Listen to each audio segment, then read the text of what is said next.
Today we'll be raising IFA, the newest 4-star character. To be totally honest, IFA is a character I consider just not. Like, at the end of the day, he is just another viridescent holding anemo catalyst user. There are some things that separate him from other anemo catalyst users, so, you know, it could still be somewhat interesting, so let's get started with, of course, leveling him up. We have EM on Ascension, makes sense. He's an anemo, swirl damage, plus I'm pretty sure his healing and perhaps some part of his damage scales with EM as well.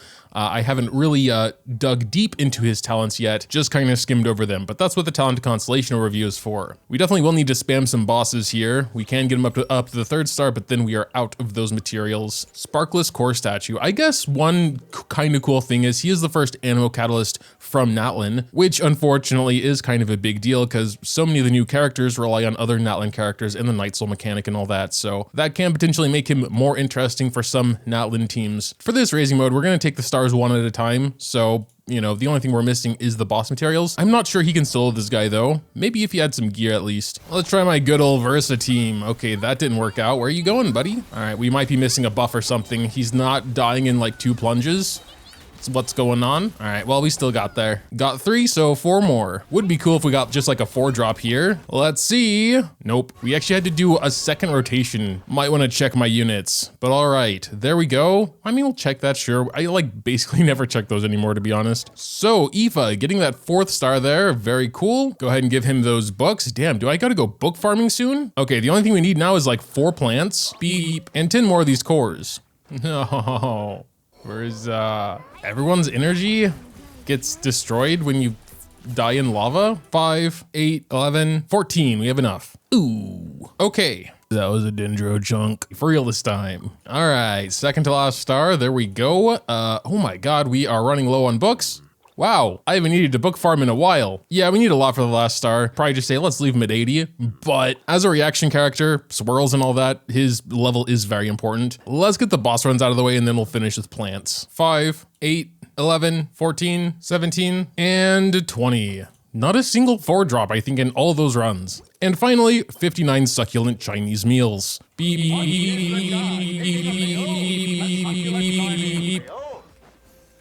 No, I was so close. Beep and beep. That should be it. There we go. Final star, level 90. But yeah, now that he's raised, let's go ahead and move on to the good old Talent Constellation overview. Even though IFA is a catalyst user, for all intents and purposes, his normal attack is not very important. Because they apply anemo, you can use that to swirl or trigger viridescent in some rotations, but otherwise, it's not very important. As usual, elemental skill is the core of his kit. Upon pressing E, he will hover slightly in the air and get some Night Soul points, of which his bar looks extremely similar to Chaska, which I guess makes sense lore-wise. From there, you can tap or hold his normal attack to fire anemo bullets, which have some AoE, and of course, being anemo, it'll swirl any other elements it comes into contact with, as long as it's one of the 4 main. To be honest, I'm not totally sure why there is even a tap and hold, because you do actually fire the same bullet, it's just that with hold, you can get a couple more shots off before he lands. Future Moga here, unfortunately, I figured out why tapping is an option, even though it allows you to not get as many shots off. For some reason, if you hold it, the coordinated attackers that rely on normal attacks to do their off-field stuff only happen every other shot instead of every shot with a tap. So if you have a significant amount of damage coming from like Yelan and Xingqiu, it's probably worth it to spam. Upon recording this section, there are still some shots where we're just spamming normal, where Yelan's coordinated attack isn't happening. It is still happening more often than with hold. I also later figured out this is more of a Yelan thing and perhaps other, you know, coordinated attackers, because they have a 1-second cooldown, and apparently with hold mode, there's just a tiny bit less than 1 second in between his shots. Besides that, every tonic shot comes with a team-wide heal. Sadly, the multiplier on this is very small, but we'll talk more about that later. You can do a special plunging attack by holding the elemental skill button, but upon landing, his Night Soul state will end, even if you still have some Night Soul points. His burst is basically just damage, but it does have a pretty big multiplier on it. I forgot to mention there is also CC as well, but it's very short and not very strong. And if the burst hits an opponent affected by one of the 4 main elements, it'll apply a sedation mark to them, which will explode shortly thereafter, dealing much less damage than his burst, but that damage will be of the element they were imbued with as his burst hit them. His first passive, at least if you want to fully utilize it, does kind of lock him into a Natlan team, or at least with a Natlan teammate or two. Depending on the Night Soul points of the entire team, he gets a stack here, and that stack increases swirl damage by 1.5% per stack. Before C2, we get a max of 150 points, and since each point increases the damage by 1.5%, maxing this out gives us a total of 225% bonus damage to swirl and electrocharged, which sounds pretty big, but it's not that huge. Like with my current IFA here, we have 1025 Elemental Mastery, and with that, we are getting a 542% bonus to all of these reactions, which include Electrocharge and Swirl. So it's not nothing, but not as big as it sounds either. His second passive is also kind of Natlan specific. He gets 80 EM for 10 seconds after a Night Soul burst. So unless you're in a 3 Natlan team or with like Yelan, this will have some downtime. But yeah, already having 1000 EM, 80, I don't care too much about, so I wouldn't specifically make my team around this. And finally, his movement ability is quite similar to Chaska as well. They didn't show him fly sprinting very long in the special program, but yeah, he can actually kind of zoom, which is honestly quite nice. Now we have, you know, a really good 4-star flyer. And finally, his exploration passive isn't as useless as I thought it was, because I could have sworn in the special program they said it only works on animals. When you're like transformed into the animals, he'll heal them once they drop below a certain HP, but apparently this just works on the active character as well. Of course, the big downside is it only works in Natlan and not in Domains, Abyss, or anything like that. So literally only in Overworld Natlan will this work. As for Constellations, we did get him up to C3. I think I will talk about that later. Raising those are recorded kind of weird. C1 essentially gives him 12 energy per E, drastically reducing his energy recharge requirements. C2 buffs his first passive. Not only can he have up to 200 of these, you know, swirl, electrocharge, damage buffing stacks, but any Night Soul points in the team above 60 will grant him 4 instead of 1. So if my math is right, at C2, we only need a total of 95 Night Soul points in the whole team to max this out, get the 200 stacks, and have 300% extra multiplier for swirl and electrocharge. So C2 sounds really solid. You know, you need way less Night Soul points. You could probably get away with having like one other Natlan character besides him. C3 is talent levels for his skill, which I think is the most important. C4 increases the suck duration of the burst to 3 seconds, and he gets 100 EM for 15 seconds after doing burst. Again, it's okay. The CC effect isn't super strong, but it lasting a bit longer probably helps. C5 is burst levels, more important if you're, you know, trying to make him a burst DPS. C6 is a damage and exploration buff. 50% chance for an extra bullet of 120% of his attack. At Talent 9, they have 226 multipliers, so, you know, an additional like 60% average on top of that is something for sure. Also, I just realized, because it just says an additional tonic shot here, and his healing is based on doing tonic shots. Would he do an extra healing instance every time an extra one comes out? If so, because this has a separate multiplier, that would actually be like a 50% increase to his overall healing as well. So yeah, C6 could be pretty good. At the time I am saying these words though, I have not actually tested his healing at all. If it's as bad as the multiplier makes it seem, I'm not sure 50% is really gonna save him and his team-wide healing, even if we were to crown this, but I digress. Sounds pretty good on paper at the very least. Oh no, I just realized these have to be open today. Of course they're not open today. They will be open tomorrow. I do at least kind of have an excuse this time, because this was a, you know, spur of the moment decision to even raise him. I obviously didn't prepare it in advance. For normal attack, I would say it's not important at all, because after E and when he's in the air shooting his stuff, it uses the E's multiplier, the tonic shot damage. So let's give those 3 books we do have. We actually do have a decent amount of silvers. I don't know, maybe we just ignore his burst today. Oh, he needs the new weekly boss materials? Oh, we are definitely not getting anything past 6. No offense, IFA or IFA fans. Oh yeah, we could just whale, couldn't we? That's pretty cheap. Our monthly card's running out in 12 days, so we're just gonna grab that real quick. Oh wait, which ones do we need? I think it was these. Am I just gonna not make sure? Cool. I mean, now we only have 8. Even if his books were open though, ain't no way we'd get anything past 6. Whatever, let's just get the rest. Maybe we can get it up one more level. Maybe with a Eula bonus. Ooh, Eula. I don't think it's enough for 6, but still, no. I think 5's fine. When it comes to artifacts, I guess it does mostly depend on how you want to use him. Anemo catalysts almost always just take Viridescent, and I would say in most cases it's still the best set for him, but since he is meant to be on field and he can trigger Codex very easily, it wouldn't be a horrible set if you're trying to increase his personal damage. And being a Natlan character, he can use Cinder City as well. For now, we are going to go Viridescent. If I decided to do a God mode for him and like more focus on his personal damage, we'd probably go Codex. Viridescent also increases the swirl damage, so, you know, helps a bit with that. I kind of want to just go full EM and see if he can be a decent team-wide healer, though just looking at those multipliers, it's hard to imagine. So yeah, using my highest EM pieces, basically stealing everything from Kazuha, we are sitting at 760. Okay, he doesn't have a weapon yet, which is, I guess, a thing we usually talk about first, but whatever. Oh yeah, I just realized Mizuki's weapon, he's perfect for it. If you can make use of the passive, it gives the most EM, I think, by far, isn't it over 500? I think for IFA, since everything's kind of gone to crap starting from raising his talents, we're just gonna break a rule and give him a 5-star weapon. Also, I guess when it comes to 4-star characters, it's kind of weird because like you can technically get some constellations pretty easily, or they can be harder than 5-star constellations. So I never know where it's okay to go here. We could get him up to C4, but that seems kind of far. Maybe we get him up to C3 for the 3 talent levels because we stopped at level 6. You know, usually I would go to 8 for raising mode even these days. C1 would be nice since we're purely focused on EM. I doubt he has much energy recharge at all right now. So let's go ahead and grab C1. And yeah, we'll just get up to C3 because yeah, I think the skill is the thing we're going to mostly be paying attention to. Honestly, the first thing I want to look at is just his healing. I did kind of also want to talk about teams a bit. I'm probably only going to try 2 today, sort of an Electro Charge team and a bit of an international team. For our Electro, let's go Ororon because he is from Natlin. One other thing I probably should test is how the Night Soul points are actually counted. If Ororon can just exist and it will count his max Night Soul points, that would be ideal. Our IFA is C2, so if it did work like that, we'd already have enough with him pretty much. Furina and Yelan both have a lot of HP, both around 40k.